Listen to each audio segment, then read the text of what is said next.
जैसे एक संतान हो जाती है, मान लो एक बच्चा हो गया, एक संतान हो गई, और एक संतान होने के बाद में दूसरी संतान हो ही नहीं रही। किसी को 10 साल हो गए, किसी को 8 साल हो गए, किसी को 5 साल हो गए, किसी को 6 साल हो गए, किसी को 9 साल हो गए, किसी को 12 साल हो गए, दूसरी संतान हो ही नहीं रही।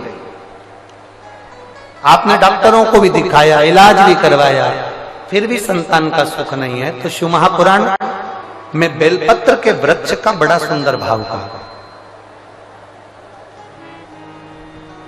जिसको संतान का सुख नहीं है उसको सफेद आंकड़े की जड़ का प्रयोग करना चाहिए, और जिसके घर में एक संतान हो चुकी है और दूसरी संतान नहीं हो रही है, 8 साल, 10 साल, 15 साल, 20 साल, 22 साल हो गए और दूसरी संतान का अगर सुख नहीं है, तो उसके लिए बेलपत्री के वृक्ष के नीचे का एक भाव बड़ा सुंदर कहा गया।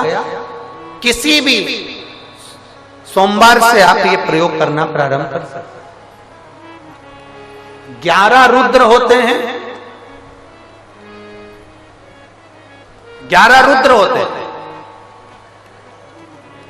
एक सोमवार को बेलपत्री के वृक्ष के नीचे जाइए और बेलपत्र के वृक्ष के नीचे जाकर एक एक रुद्र का स्मरण करें।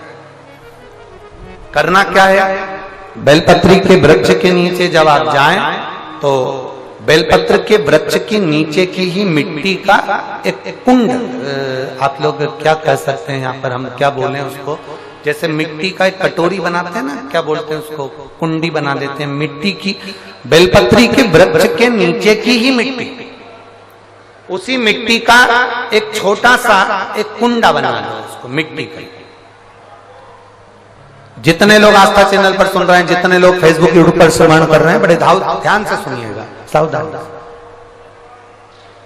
मिट्टी की कुंडी बनाई, उस कुंडी में जल समर्पित कर दिया, और जल चढ़ाने के बाद में एक घी का दिया लगाकर वहीं पर थोड़ा सा मीठा, कुछ भी जो आपके पास में हो, घर में जो भी उस समय पर आपके साथ में हो, या तो दूध घर का मीठा हो, जैसे मावे का, खोए का हो, या खीर हो, तो वहीं पर एक कटोरी में थोड़ा सा रख दीजिए, और उस कुंडी में जो जल चढ़ाया गया है वहां पर उस बेलपत्री के वृक्ष के नीचे भगवान शंकर के 11 जो रुद्र हैं उसमें से एक एक रुद्र का आपको स्मरण करना है। 11 रुद्र का नाम क्या है? तो पहले नंबर पर आता है कपाली, दूसरे नंबर पर आता है पिंडर, तीसरे नंबर पर आता है भीम, चौथे नंबर पर आता है विरूपाक्ष, 5वें नंबर पर आता है बिलोहित, 6ठे नंबर पर आता है शास्त्र,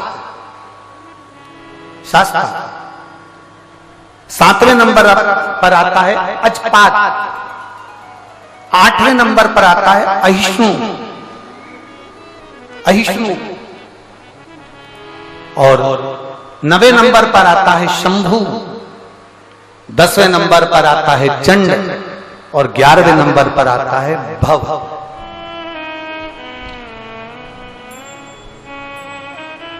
अगर अभी आप लोग नहीं लिख पाए हैं तो बाद में मोबाइल पर से कथा को पीछे खींचना, फिर उसमें से धीरे धीरे इसको लिखना। एक रुद्र के नाम से एक कुंड का निर्माण करा, पूजन करी, घी का दिया लगाया, वहां जो मीठा रखा है उसको लिया, कुंड में से थोड़ा सा जल लिया, बेलपत्री के पेड़ के नीचे आचमन किया, जो मीठा रखा है वो ले जाकर रात्रि के समय पर सोने से पहले पति पत्नी उसको पाएं और साथ रहे। एक सोमवार को ये प्रयोग करना है, फिर दूसरे सोमवार को दूसरे जो एकादश, जो 11 रुद्रों का जो वर्णन किया गया है, एक एक रुद्र का नाम लेकर एक बार कुंड का निर्माण करना है।